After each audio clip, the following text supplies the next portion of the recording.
Hello. What follows is an interview I did with Dave Fellows, who was an air gunner with Bomber Command in the Second World War, served with number 460 RAAF Squadron. Dave talks about joining up, crewing up at OTU, the training he went through, the techniques and responsibilities of being an air gunner, scanning the skies, corkscrewing. He discusses in some detail a tragic mid-air collision that he was involved in, a combat, then goes on and talks about Operation Exodus and Operation Manna. Fantastic character. Dave helped us greatly with the Bomber Command Memorial book and in the fundraising for the Bomber Command Memorial. Enjoy the interview. You know, of course, this has been photographed as well. You can't see them. They're all over the place. Oh, right, okay. Fair enough. That's what I tell burglars. Yeah, exactly, yes. Quite right. Right. There aren't any. So just to start things off, could you say who you are, please? My name is David Fellows. And when were you born? On the 24th of July, 1924. Okay, and where did you grow up and go to school? Well, I was born not very far from here, at a little village called Hurstbere Point. But we left Hurstbere Point, I suppose I must have been about 2 or 3 years old, and we went up to a village called Long Ditton in Surrey, which was nice, out in the open in the fields. And did you stay at school till 14 or? No, yeah. At Long Ditton I did the infant school there. Then I went to a newer school when I was old enough. It was a technical school at Tolworth, and I stayed there until 1940, when my father's work took him up to Scotland, and so he decided it'd be a good idea to take the whole family up. Right. Which he did, and I went to a school in Annan Academy. The first time I'd ever been to a co-ed school, and believe me, I didn't like it. Right, right. So, growing up in Surrey, had your father a military background? Had he been involved in the First World War? Yeah, my father was involved in the First World War. He was, it was called then the Army Service Corps, which later became the Royal Army Service Corps. He was a driver, and but just before the First World War, he and his brother went out to South Africa. They were both mechanical engineers, and they worked in actual fact out in South Africa. But when the war started, of course, they came home. And what kind of experience did he have of the war? Well, one of the jobs he did have, he was attached to 32 Squadron, which were photographic. And as soon as the airplane had landed, and they'd take the photographic equipment way back behind the lines to do what they've got to do with it. And that was one of the big jobs he did. Right, right.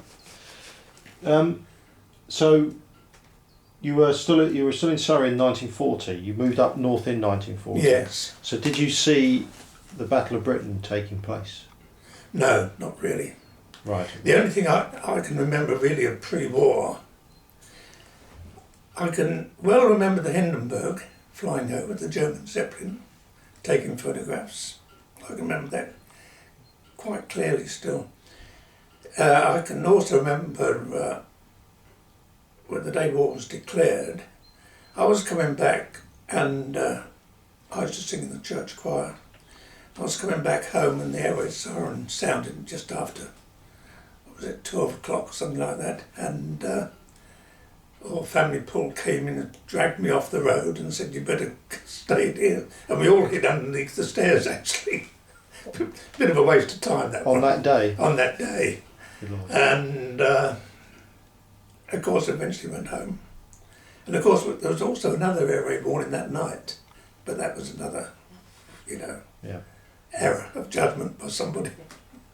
So that was 1939. Were you particularly aware of what was happening internationally? Oh, yes. I mean, you're only 15 at this time. Yeah, oh yes. I mean, I can remember Chamberlain coming back and landing, where was it, at, I can't remember whether it was Croydon or Heston, waving a little bit of paper, a piece in our time. Oh yes, I knew what was going on, but of course I was also interested in aviation generally at that time, because my father and I used to make model aeroplanes and fly them. And I can remember, when was that, I think about 1936, Sir Alan Cobham, well, he was Alan Cobham then, came to a field near us, and he had one of his little circuses going on, and I had my first flight in an aeroplane then. It was £0.50, for about 20 minutes up in the air. And it was very funny enough, the captain of that aeroplane I met after the war, Captain Andrews. He was then flying with POAC. So that's what Triggered it off. Put the seed of aviation in, did it? Alan Cobham and the modelling. Yes. Sorry, Yeah. yeah. Can you recall in 1940 more precisely when you moved up to Scotland? Was it after the Battle of Britain? Was it? No, it was time? about, if I remember right, it was about August. Right. Okay. So the Blitz hadn't happened yet. That was Oh all no, to the come. Blitz hadn't really started. Yeah. Yeah. No, that was my father's idea to get his family. So you think he made a conscious decision to move away from where there was going to be trouble? He was sent there because he was an engineer. Yes. Yes. And of course, being sent up there, and he was about 350 miles away from his family, he wanted his family up there with him. Yeah. Quite understandable. Yeah. Yeah. And also, of course, it got us away from any possible problems that there might have been. In actual fact, where we were living, they weren't troubled with too much about bombs, really. No. So can you then take us into how you joined up for aircrew then? Well, as I said, I went to Allen Academy, and it was in 1940 that, of course, the Air Training Corps was formed, and so I was in like a shot at the school, and that was 1152 Squadron, it's called, and it was a flight over the whole of Dumfriesshire. There were various flights, one at Quetna, one up in Dumfries, and one in Allen, and I went into the Allen one. And, well, it was right up my street, Came the age of leaving school, was nearly around about 16 and a half. And I had passed the exams in the ATC for the aircrew training syllabus. So I said, well, I'm going to be up and volunteer for it. So I hoofed it up to Edinburgh and volunteered. And I came back home that night with a number, rank and name, much to my father's horror, because he wasn't very impressed with that, but he couldn't do much about it. Right. Why was he not keen? Well, I Well, don't think keen's the right word. Why was he against it? well, because he'd already seen one war, 1914-18. Mm. And I suppose it's understandable. I mean, if I had a son, I wouldn't like him to have to go off to war. Yeah. Were you an only child? Did you have brothers? No, sisters? no, I've got two younger sisters. I was the eldest. Right. Had a terrible life, two young sisters. Murder. No, it wasn't all that bad. No, I'm sure it wasn't. So you'd come back, Came back, volunteered. So then, what was the next steps? Next stage? My next step, of course, was about 6 months after I got called up. And I volunteered for this P&B scheme, Pilot Navigator Bomb Aimer scheme, I expect you've heard of it. Mm-hmm. And I went down to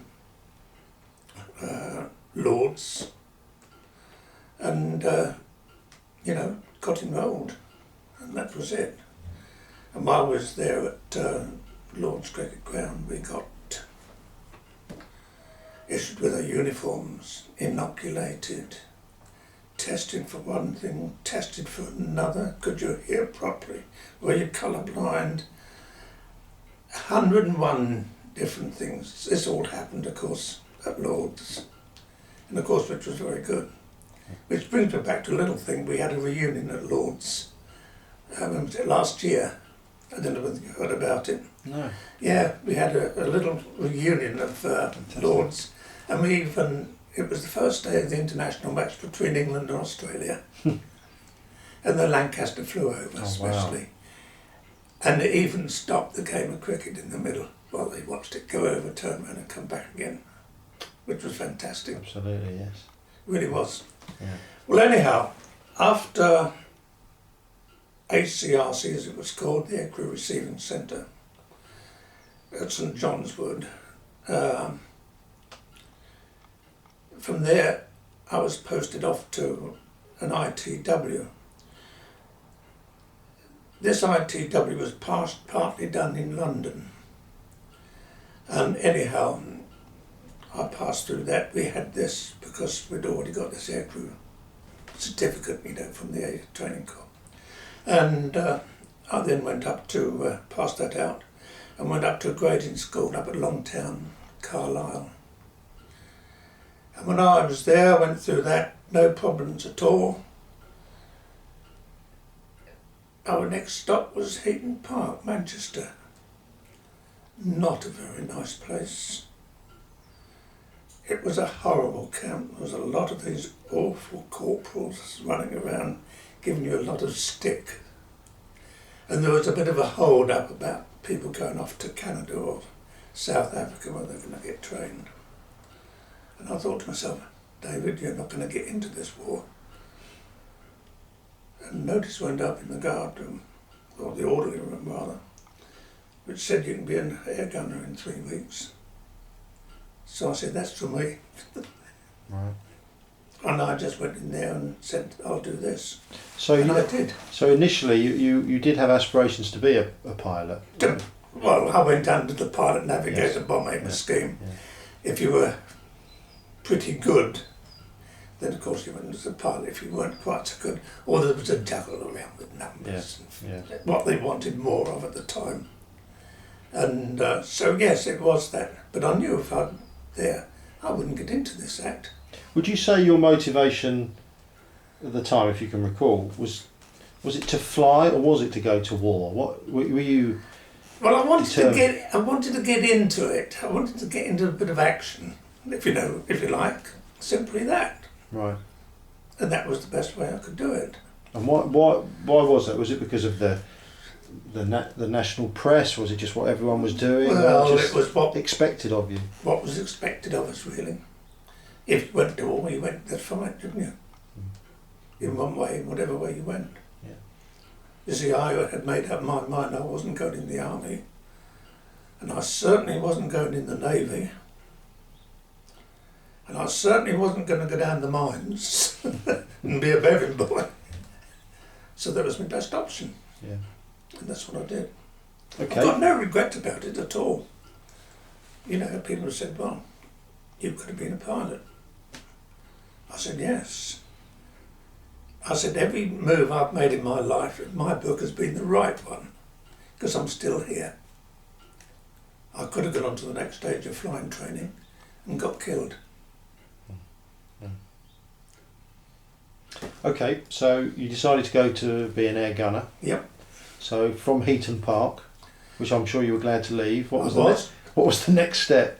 Next step was to go down to Pembrey in South Wales, which was the #1 gunnery school. I mean, we knew about guns then because you got it all part of your basic training. So, you know, there was no point in carrying on a lot of extra training. So we went down there and did that air gunnery course. It was all the practical side. We flew in Avro Ansons with a Bristol turret with a single VGO gun up in the top. But it was good. And eventually, they came and you'd done your exams and you passed out. So next step from there? A little story before we passed out. Okay. The day before, the day I'm passing out, it's a big day, Wings Day, you know. Mm-hmm. You're given your logbook and your station commander put your little brevy on and everything else. It's a big day, you know. Whether you're a pilot, navigator, bomber, or whatever you are, you're passing out, and you're a senior NCO, sergeant. We all lived in wooden huts, and of course there was always a corporal disciplinary instructor living at the end of the hut who was in charge of the hut. And of course everything had to be spick, span, perfect, you know. I can agree with that. I couldn't agree more. It should be like it. And this corporal said to us one day, said, "You want to be careful because up along there, station commander goes along just to check it's clean." So we thought we'd put a penny up there. When we came back, we rushed up there to see. There were 2 halfpennies. He had. Very good, yes. Well, from there, oh dear, what did we do next? Yes, we were posted off the station. There we were. Sprog sergeants, air gunners. And we were all sent home on leave. And we had no idea what was going to happen to us, where we were going to go. Do you know approximate date?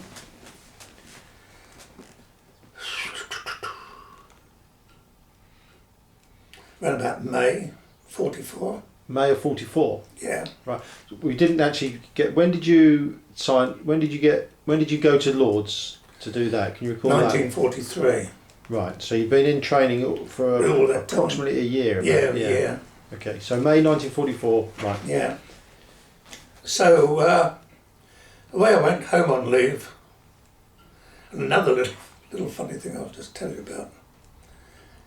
When I used to go home on leave before, I was just an ordinary, you know, cadet. You were just a AC2 plonk. My father happened to be in the Home Guard, and he was a corporal. And I used to take the mick out of him sometimes about being a corporal. And if he got too much, he'd just say, "Hey, look, son, 2. Yeah. I came home, and I was 3 up. And something was said, and I said, "Hey, Dad, look." 3. Yeah. Yes. He says, "Come on, we better go up the pub."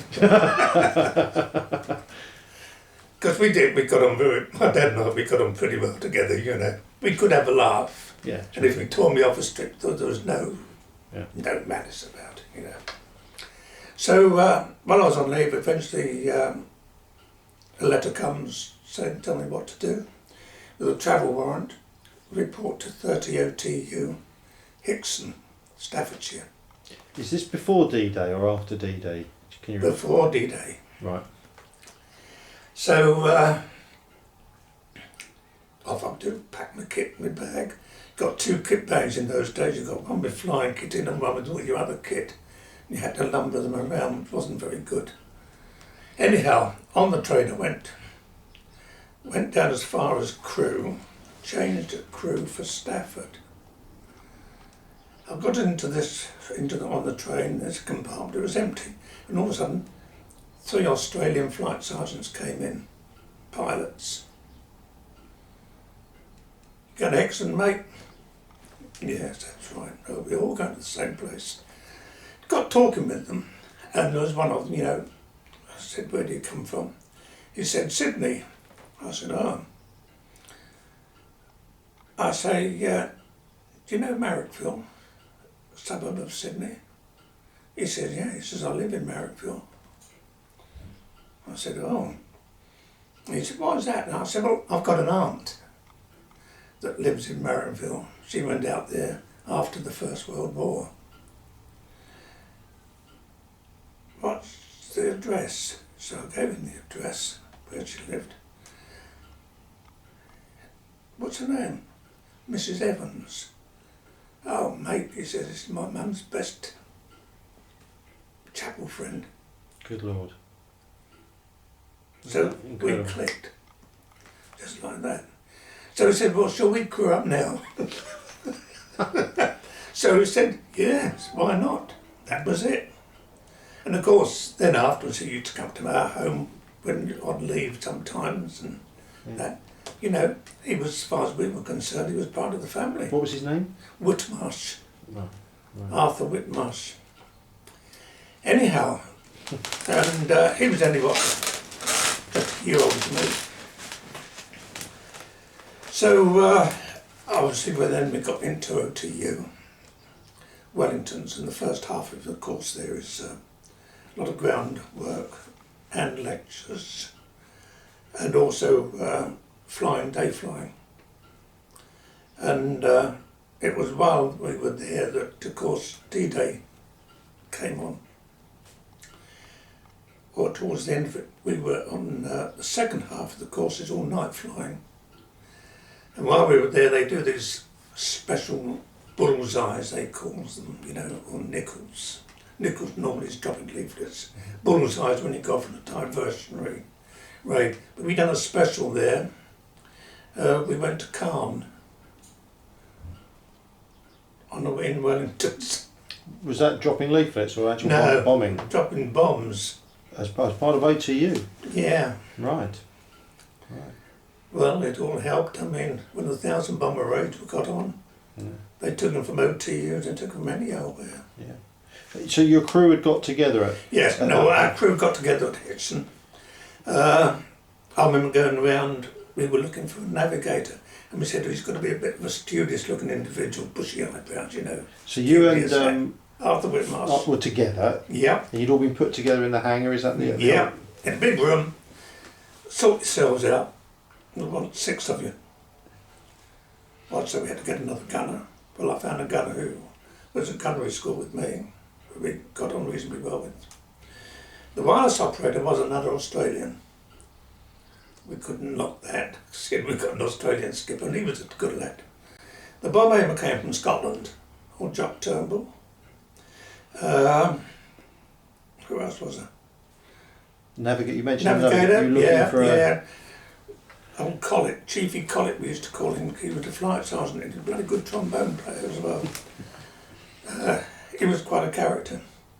So there was the 6 of us. Yeah, and then you pick up your flight engineer later, of course. Yeah, when we finished at the OTU, we all went on leave, and then we went up to Lindholm, which was 1656, I think, con unit, heavy conversion unit. And it was while we were up there, there was a little bit of a delay. And we was in a place, a little camp just down the road called Boston Park.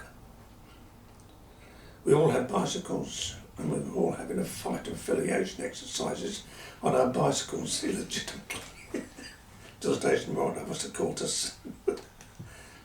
We were all in trouble, weren't we? Anyhow. What were you doing? Explain that. You all on the bikes messing about? Messing about, playing fighters, you know. Right. You know, just having a bit of fun. Yeah. The station road officer didn't like it very much. He really read the riot act to us, but we got away with that bit of problem. We got onto this heavy conversion unit, and then we were flying Halifaxes.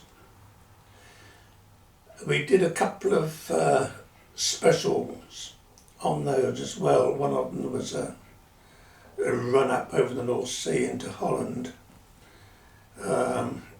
Just a spoof raid, you know. Yeah. You're diverting the way from the mainstream.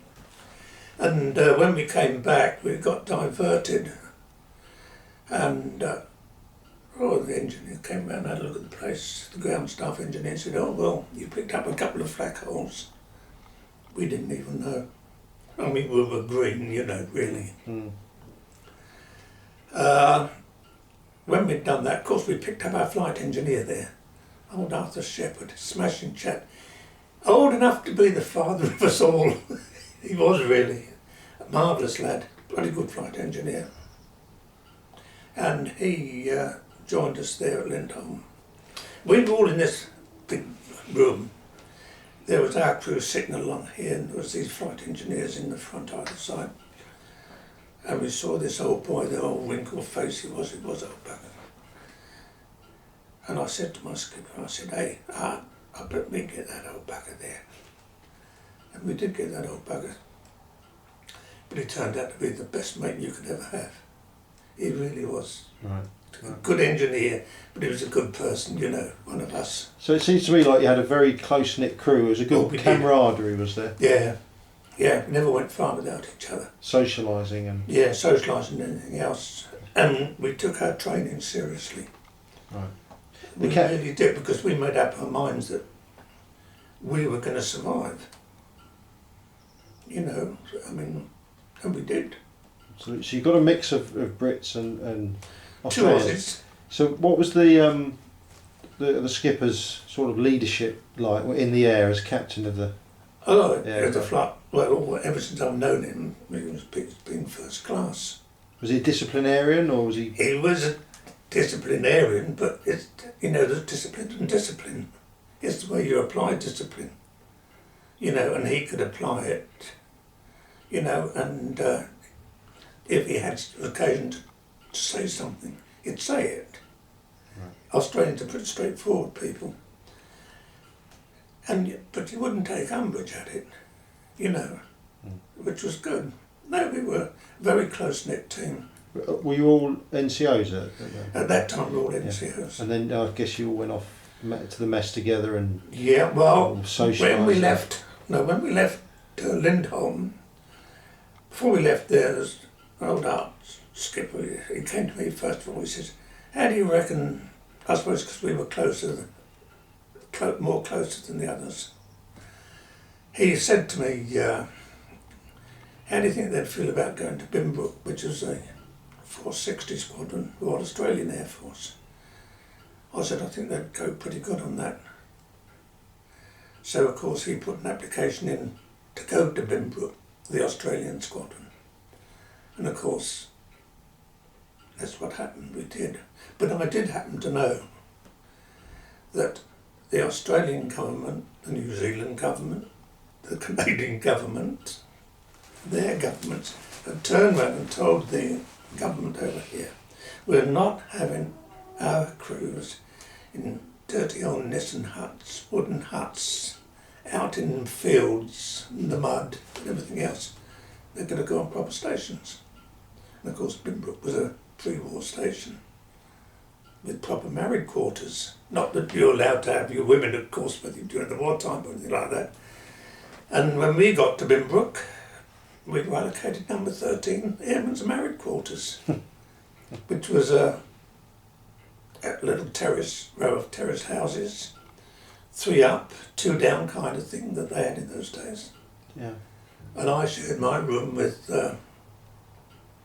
upstairs, the little room with the flight engineer, the wireless up downstairs with the navigator. I think the skipper and somebody else was in one of the other rooms.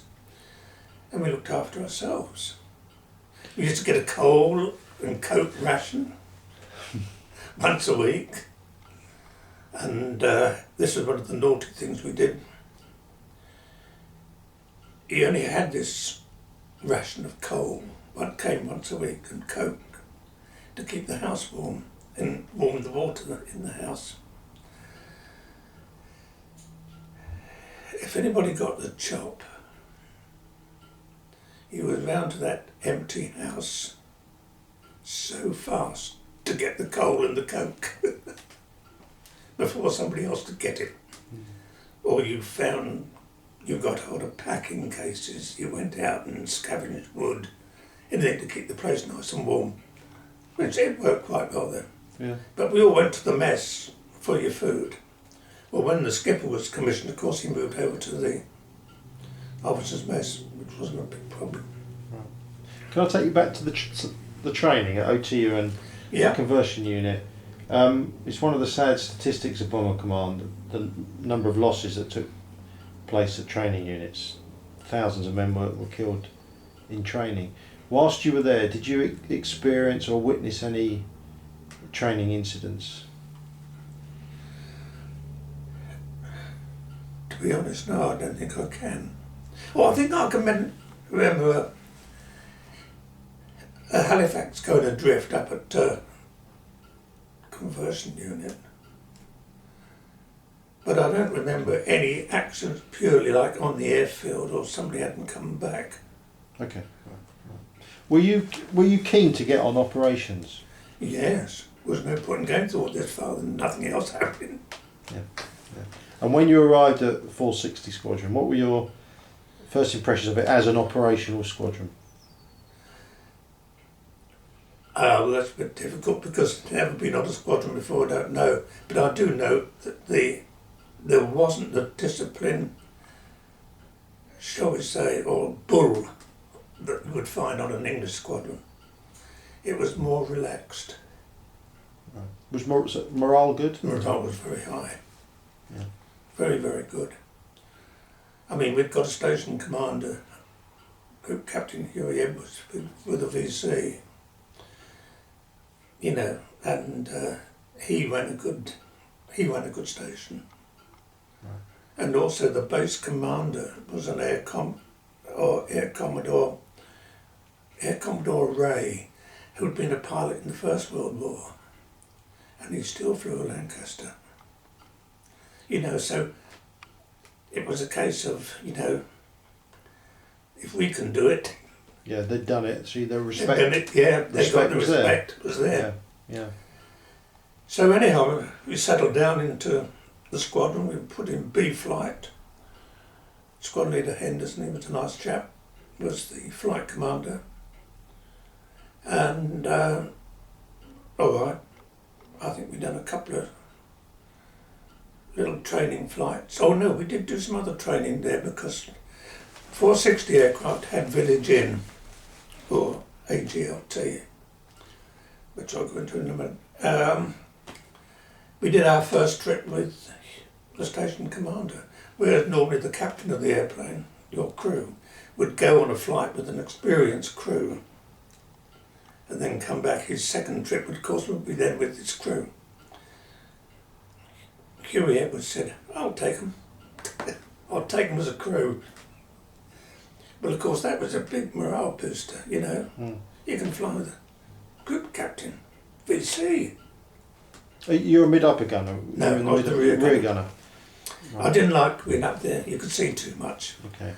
Besides, they could go round and round and round. I was happy to go turn to the left when I got on the aeroplane, let the rest go to the right. Okay. So what was your first operation? Freiburg. A date? Do you know the date of that one? Oh, mid-ish November. Right. So how did you personally approach it? Were you anticipation, apprehension, nerves? No, I wasn't nervous about it. A little bit apprehensive about it because you're going into the unknown. But I'd always been brought up, even as a lad, if you don't understand things, you'll be afraid of them. And I understood what I was going in for. I knew, you know, I knew what it was about. I knew what could happen. You just, in actual fact, I suppose it was a lot of it to do with the era in which we lived. We just got on and done it. It was a job, didn't you? You just took on and done it. Mm. So can you recall much about that first operation? Yeah, I can actually. Would you mind describing it? It was a very good one, actually, for the simple reason. After we'd crossed the English coast, was heading off across into France, we passed over an American zone where the Americans were, and the Americans opened up at us. Well, there was something, a bit of friction between the Australians and the Americans. They didn't always get on eye to eye about lots of things. And this group captain, boy, he went ape, didn't he ever? And his choice language over the intercom about being shot at by bloody Americans wasn't on. Right. It was our first and only case I think I've ever had where it affected me, a friendly fire. Right. So it was a night. This was a night raid. Yeah, night raid. Yeah. And your first sight of a target under attack? Well, you see, now being a rear gunner, you didn't see the target coming up. Mm. You only saw it as it was disappearing, luckily. Yes. Yeah. But no, you did see it as you passed over it, obviously. But then, of course, you don't go down looking at it.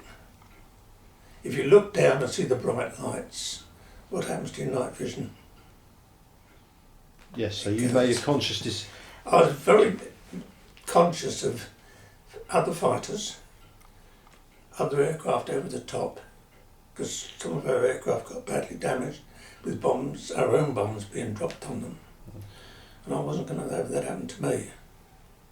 And I was very conscious of staying alive. Unsurprisingly. So my job was to protect the aeroplane. Yeah.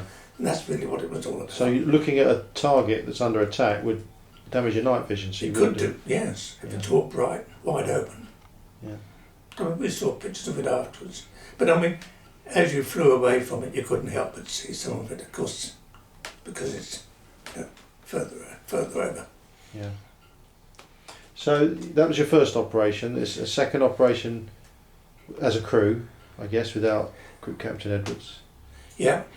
Can you remember where that was to? Or? I'll get it if you like. If I can get up. Absolutely, yeah. We can stop.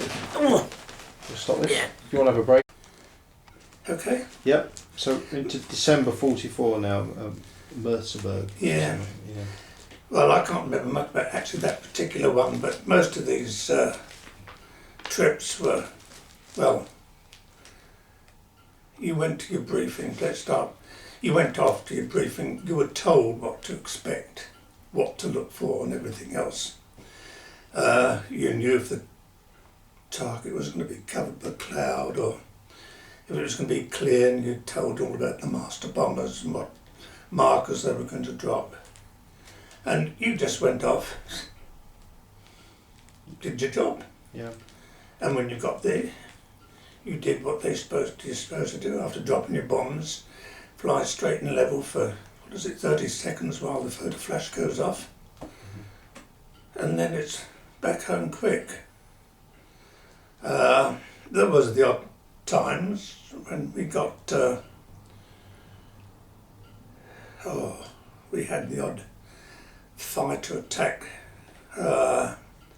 if there was fighter activity. But I was always fortunate, except for one case, which I'll tell you about later on, where we took evasive action and that's it. Of course, that's the gunner's job. Don't fire your guns unless you've got to. You can take evasive action and escape away from it. That's your job done, which is the best way. Also, you've got to clean your guns afterwards. Because these flights you're looking at 6, 7, 8 hours. Yeah. So you've got to maintain your concentration for that length You've got to stay awake all the time. Can't get out and go to the toilet. Temperatures often way below. Did you have a routine of scanning the sky or? Yes. Oh yes. What was that? What? It was like what we call a square search. You'd start at one corner and you'd go along, go up, back, go up, along, go up, go along, until you've covered the full traverse of the guns, and also as far as you could go round, which is very, very nearly 180 degrees. So you were keeping a watch. Now the mid-upper gunner, he would be keeping a watch as well, but he could see more out on the sides, even ahead if necessary. And he could see further up there than you, going upwards. So he would see where you were. He could see your turret rotating. He would then obviously, if you were that side, he would concentrate on the other side. Right. So we were keeping a proper good out. And when we went through the target and places like that, our skipper always used to get the wireless operator to get out into the Astrodome and keep another lookout because of aircraft above you. Your own 9 times out of 10, but it could be above you, And did you see any other aircraft under attack? Oh yes, I've seen other aircraft under attack. And you just think, thank God it's not me.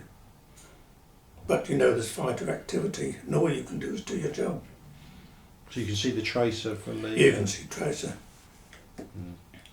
Now we had 2 or 3 times we took evasive action when there was fighter activity about.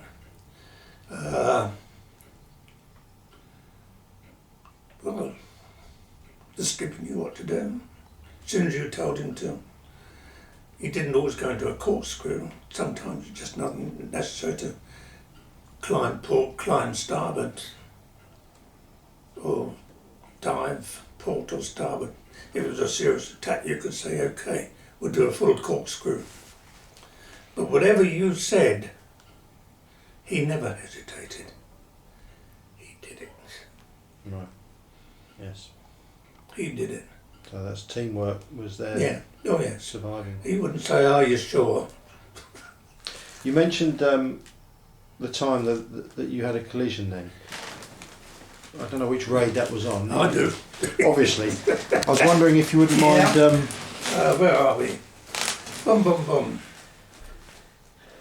We're going to Munich on the 7th of the 1st, 45. So could you describe that operation for me, please? Where's that for the book? Yeah. Well, it was another trip. All right, we'd gone up to the flight. Ops were on. We knew we were going to fly. The Mayfly is posted up in the mess when you go in, tells you your aircraft, tells you the briefing time, lists all the whole crew. And okay, you go up for briefing, and that night it was going to be Munich, and Munich is a pretty long way. So, because it's down, well into southwest Germany. So away we went. Anyhow, we were sculling along. We had expected bad weather, and we were coming up towards Munster, and we were in cloud. We were at 14,000 feet, and it was bumpy. It was horrible, and there was a quick crew conference about should we climb and get out of all this, because it wasn't very nice. And the answer was yes, we would. Skipper said yes, okay. He called for the engineer for climbing power, and we started to climb. And just as we were coming out of the tops of the cloud, and of course, being an air gunner, being in cloud is nothing, can't see, don't see anything. It's like being in a real London fog. All of a sudden, it was bright, you was above it, or just coming out of it. And I could already see other airplanes that had already been up there a long time before us. And anyhow, just as we were coming out of the top of the cloud, somebody said, "Christ, we're hit." And there was a crash of rending terror of metal and a thump. And some other aircraft had come out of the cloud just below us and stuck his port wing into us, right underneath the mid-upper turret.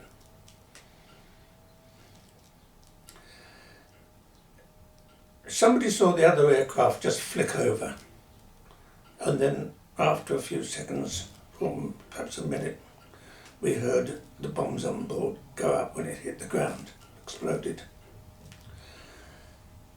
We went into a spin, and well, the skipper, after about 3,000 feet, got it out. And we dropped our bombs. He said, "I'm going to try to open the bomb doors if there was any hydraulics."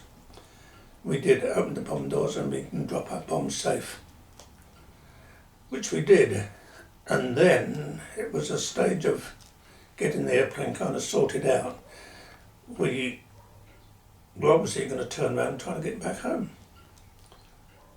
We knew, we doubted if we'd ever get back to Bimbrook, but we would hack Manston, one of the emergency airfields, in Kent. So we started a slow climb to get up above the icing level to start with. The mid-upper gunner was helped out of his turret because there was no floor underneath him. The aircraft had disappeared from the bomb bay right back virtually to the main door. The trailing edge, starboard aileron, was all buckled. Over 3 feet of wingtip on the starboard side had gone. And there was just a big jagged hole, no floor, just a big jagged hole in the aeroplane. I was left down the back. And my skipper said to me, he said, "David, if you want to, and I wouldn't blame you, he said, you can bail out. Because we knew it was friendly stuff down below. I said, no, I'm not, what? I said, you can still get jumped by a fighter out here. I said, besides that, if you're up here, I'm staying up with you, and I did. But the back end of the airplane was going like this a little bit. It was a bit hair-raising. I didn't make a mess of my underpants. And we flew back to Manston. And then while we were well up at altitude, the skipper said, I'm going to try to lower the flaps to see if they come down, and the undercarriage. You know, we didn't want to have to do a belly landing if we could help it. Fortunately, the wheels did come down, and we dropped it into Manston. Well, we landed at Manston, pickup truck came round and, you know, follow me, and took us down to the place where they put dumped aeroplanes. And we got out, and when we saw the amount of damage, just couldn't believe it. We all reckoned we owed our lives to Avros. Built a good airplane. Anyhow, you know, it's like... So what were you flying at this point? Over Lancaster. Oboe. Sorry? Oboe. Lancaster, what Mark? Lancaster's Mark 1. Mark 1 Lancaster. They took us up, debriefed us, put us in to find some accommodation for us. So we hadn't got no clothes with us, you know. All we got what we stood up in. Then they were going to send an aeroplane down to us, pick us up. But then they had snow up at Bimbrook, snow down at Manston. We were playing snowballs outside flying control, so we patted us down. And the voice called out, you're going home by train. Like this? Yeah, like that. I was told to bring some secret stuff I got in my rear turret out and bring it back home with me. Can you imagine it? There was us, we're just all in flying boots, parachutes, Mae West, no hats, and everything else. And they gave us some money, because when you go on ops you don't take any money with you. And they took us down to, what was it, I think it was Margate or Ramsgate, and to get a train and go back up to Bimbrook via London. So, lo and behold, we did this, but before we got there we thought, you know, we were dead and scruffy. We went to a barber's shop. This barber's shop was being looked after by the wives of the husbands while they were away in the services. And they gave us a shave, would you believe, not cutthroats, safety razors, and a quick trim up. And off we went, and we went up to London. The first thing we do, got out of the train, is me carrying all the stuff in my parachute harness in my Mae West, and plus other bits and pieces, in a right old state. And we were picked up by SPs, service police. Well, what they didn't take long before Arthur Whitmarsh put them right in their place. Good bit of Australian language, and they didn't want to know anymore. The next thing we do, we went across London, got the train, went back up to Bimbrook, and we had a debriefing. It was rather funny, because the station commander then was a group Captain Parsons, who also flew the Lancaster quite well. After he'd spoken to us, he says, next time you lot, you're looking your bloody eyes open. But there's a sequel to that in a minute. And that was it. We did, I think the next day we did a little training flight, little navigation flight. Then we're back on ops. Did it damage your confidence at all? Didn't think about it. Yeah. There was none of this business of, what's the modern day for it, you know? Stress related. Stress related, and go and have counselling. God. Yeah. The only counselling you had was another pint of beer, perhaps. Yeah. And of course, when you got back from an operation at every time, you always got a rum ration when you landed. Well, at least we did on our squadron. The padre and the station commander, and they'd all be there to give you a little tot. Anyhow, and then a couple of nights later, we was out again. Stuttgart, as you can see on there. Yeah. And away we go to Stuttgart. No bloody big problems. All of a sudden, I had noticed there was, I think it was 2 Halifaxes down on a port side, another Lancaster on the starboard side up a little bit. And we were going through, and round the back of these 2 Halifaxes came a bloody Ju-88. But prior to that, the wireless operator said he'd seen a Wolf 190 go across over the top of us. He was most likely obviously working with this Ju-88, because they used to do this kind of thing, work together. And I opened fire and he opened fire, basically all at the same time. I can still see tracer cannons whizzing past me either side, and not one touched me.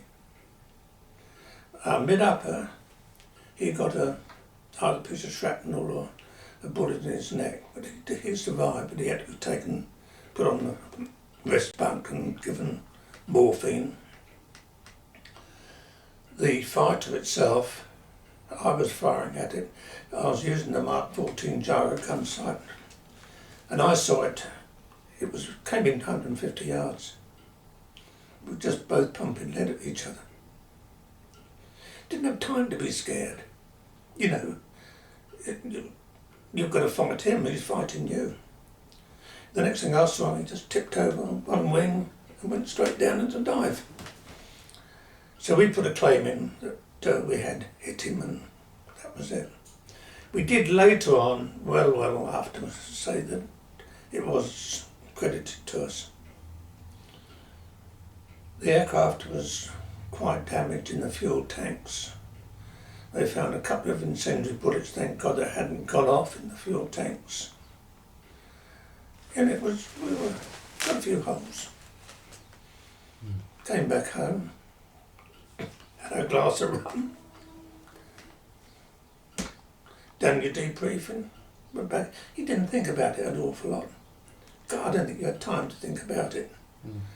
I reckon if you dwelt upon it, you would have not done it again. So that was it. So incidents like this, you just had the crash, you just had the combat. You dealt with it. You just shrugged it off at the time. Shrugged it off. I mean, went and had a beer. You've got a job to do. You know, a lot of people can't understand that. Do you think my job was the next trip? We've got to get 30 in. Yeah, and that was about the 9th, 10th trip, was it? Yeah. That was the 9th trip now. So continuing through your operations, were there any other incidents of note that you can recall? Nothing as dramatic as those 2. We had the odd fighter attack, you know, come on. We had a little Billy do with these jet, what were they? ME-262s. And we've found that you could see the glow from the jet pipe of these jet. No, they weren't the jet, it was the rocket propelled one. ME-163. ME-163. Yeah. You could see them, but they devised a method where somehow they could shut their visible part of the exhaust, if you like. So all of a sudden they just disappeared because you couldn't see them anymore. But we had 1 or 2 little Billy doos with those. But you could take evasive action. They couldn't stay up very long. No. You mentioned Village Inn earlier. Yeah, well, 460 was one of the squadrons that had it. If there was anything new in the way of radar or anything else, we got it. I mean, we had G, you know, navigation age, we had H2S, and then we had Village Inn, or AGLT, automatic gun laid turrets, in which you, first of all, you had a Mark 14 gyro gun sight, which was much superior to just a little ring and bead.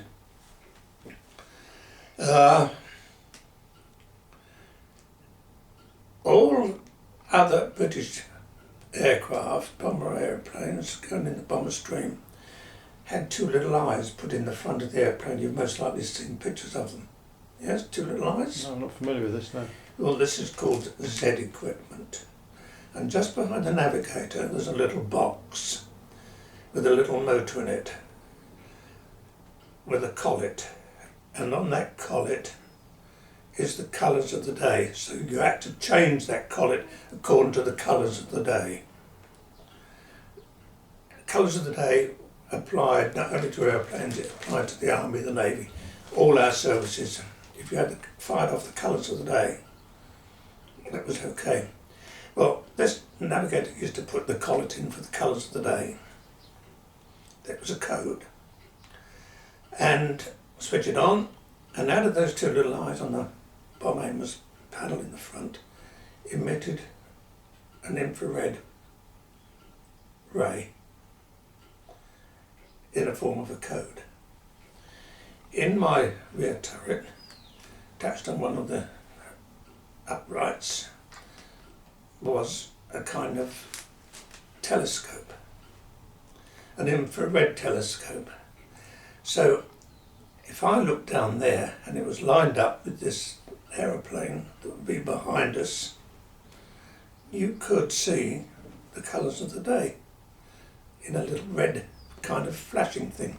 It might be TR, which is dash for T for tango, R, didart it for the R. You'd see that flashing. Good, he's friendly.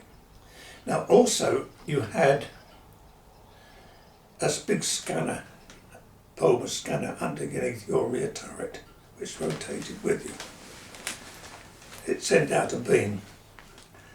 And also in your, attached to your gun sight, you had a little radar set, if you like, a little panel. Now this little panel behind the gun sight itself would sprout, it would be a little dot if it was an aeroplane. As it got closer, it spread little wings coming out, getting bigger as the airplane got towards you. You could use that to sight on. You had pedals on your feet down here, and on the graticles on your gun sight, which went in or out.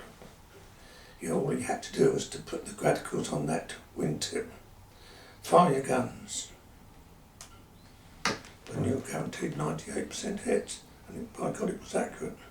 Mm. Not many aircraft unfortunately had it. It was, you know, getting on. Yeah, yeah. One of the big snags we all thought about it as gunners was it took up too much space in the turret. You know, it obscured your vision for a lot. You had to rely on it. If it went US, it was just too bad. Your restriction, you know, on visual sightings was hampered, reduced. Yeah. But while it worked, you know, and it was only in its infancy, it was very, very good. And also, of course, it gave, when you first picked it up, you could hear it in the intercom, beep, beep, beep, and as it came in closer, beep, beep, beep, beep, beep, beep, getting closer. It was very good. Right, right. And it worked quite well. And that was Village Inn and Z equipment. Yeah. We did a whole week of training on that. Right. Now, what else major things happened? Well, you're operating through February, March 45, and we did a mining trip. you did a mining trip to Islehead, is it? Islehead. Islehead, Yeah. right. God. I did that as a spare. Right. Went with another crew. I always remember the man's name, Flight Lieutenant Bayliss. Another Australian. It was bloody awful. I sat in that turret and I never heard a bloody word from them all night. Now in my crew, my skipper would call me up every 15 minutes or so. How was everything down the back? Because he wouldn't know if all of a sudden my oxygen got cut off and I'd, you know, passed out. Went with this chap Bayliss on this mining trip. The mining trip's not very good because the German RAAF ships were pretty good, pretty accurate. I mean, we saw them firing at us, they didn't hit us, unfortunately. But anyhow, we got diverted because Bimbrook went out, and we got diverted of all places to Edinburgh. We had a couple of nights up in Edinburgh, had a good time actually. Lovely, yeah. Well, I knew a girl who was at university up there. Right. No, I did all right. Yeah, good. Yeah, did back at the rest of them. Yeah, absolutely. So that was the only mining trip I ever did. Wasn't very nice. Can I ask you about, you're in the turret and there's, beneath you there are these Dortmund, Duisburg, Pforzheim under attack and burning. So a sensitive question, I hope you don't mind me asking, but what were your feelings towards about what was happening on that ground, on the ground at that time? Do you know, I didn't really ever gave it a thought. I mean, I knew what had happened in London, Coventry. Yeah. Poetic justice, if you like, for want of a better answer. I never gave it a thought. And I don't think really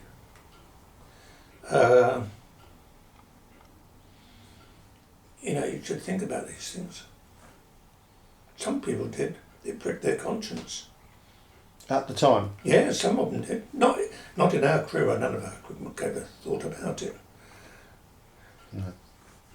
Because as soon as we came back from a trip, we'd had debriefed.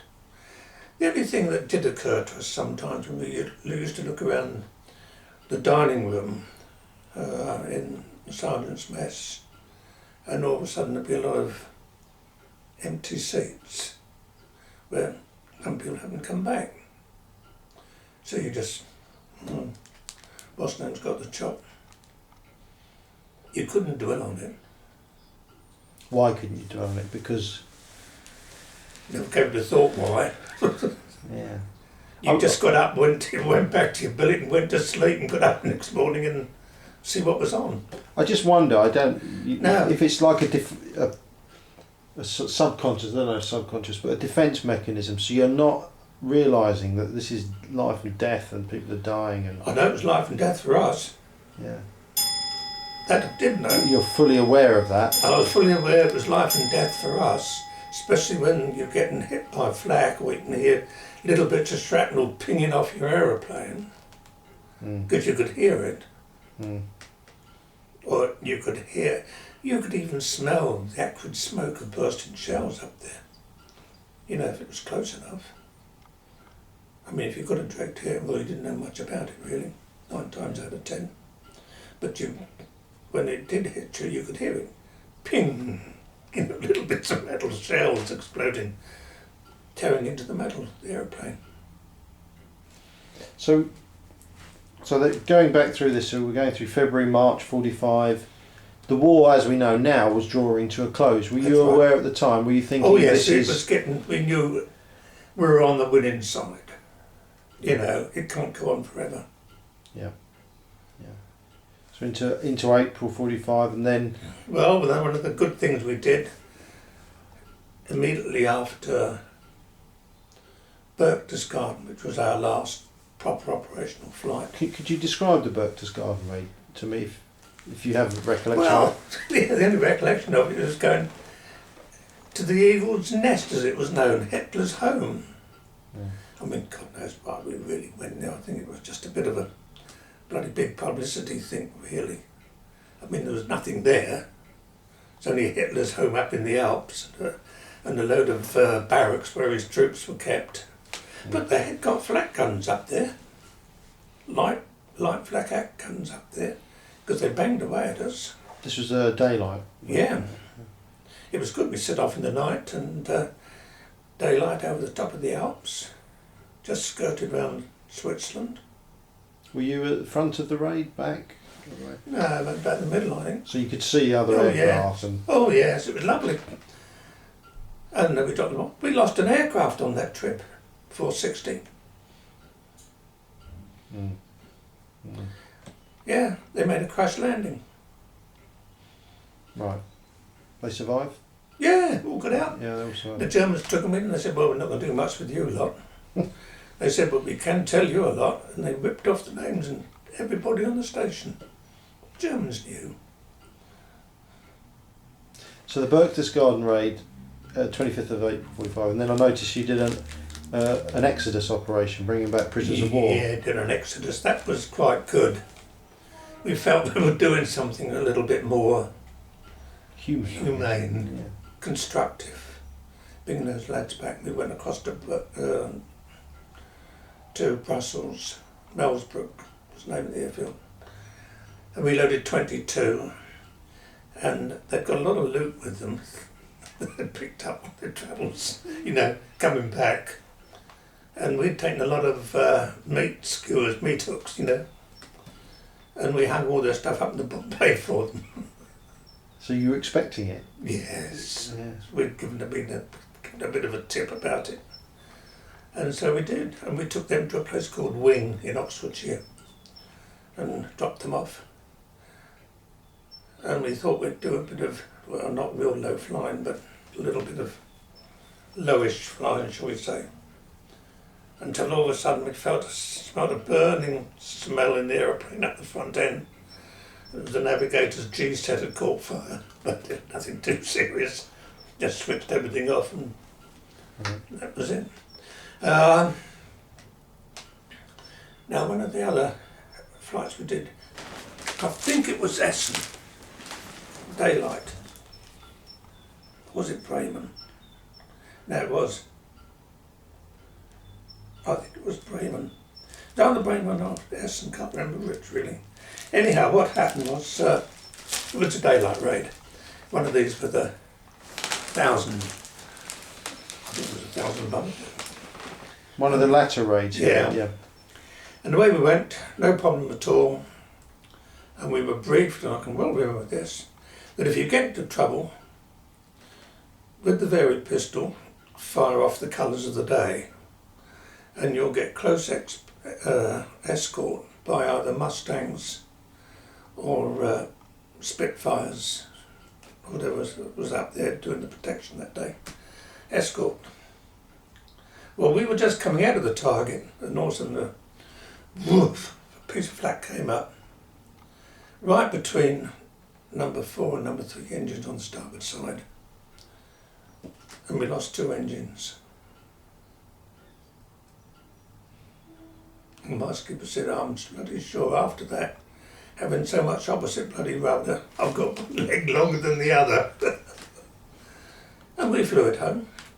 Everybody disappeared, didn't they? All the bumper string, of course we lost all your speed. They'd all disappeared. We fired off the colours of the day. Did we get any extra cover? No, not on. Didn't see anything. We thought we might find some friendly aeroplane sitting on our wingtip.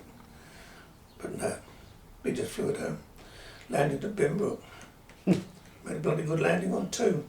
2 engines out on one side, so Yeah. just got one side. Yeah. Very skillful. Yeah, he was. He was good. Australians are good pilots, basically. Something about them, there. Yeah. Their airmanship is good. Yeah. And it is airmanship that gets you through this. Yeah, absolutely. I mean, some of the tricks we saw some crews get up to.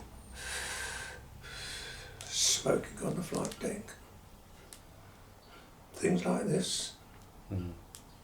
Yeah. I think, because as we know now, losses were extremely high with Bomber Command. And a lot of people put it down to good fortune and luck, basically. But there's also the element of, as we say, airmanship. I'm sure that played some part. Airmanship is the thing. I've flown all my life. All my life I've been flying. And airmanship has always played its part. You would say airmanship increased your luck? Yeah, if you like. Yeah. There is a lot of luck to it. the flak shell coming up could hit. You know, there is a lot of luck to it, but what can you do? That's what it's all about. Exactly. Just looking at your last 3 operations were Manna. Yeah, operations. They were good. That was doing something nice. Turns out it was low flying.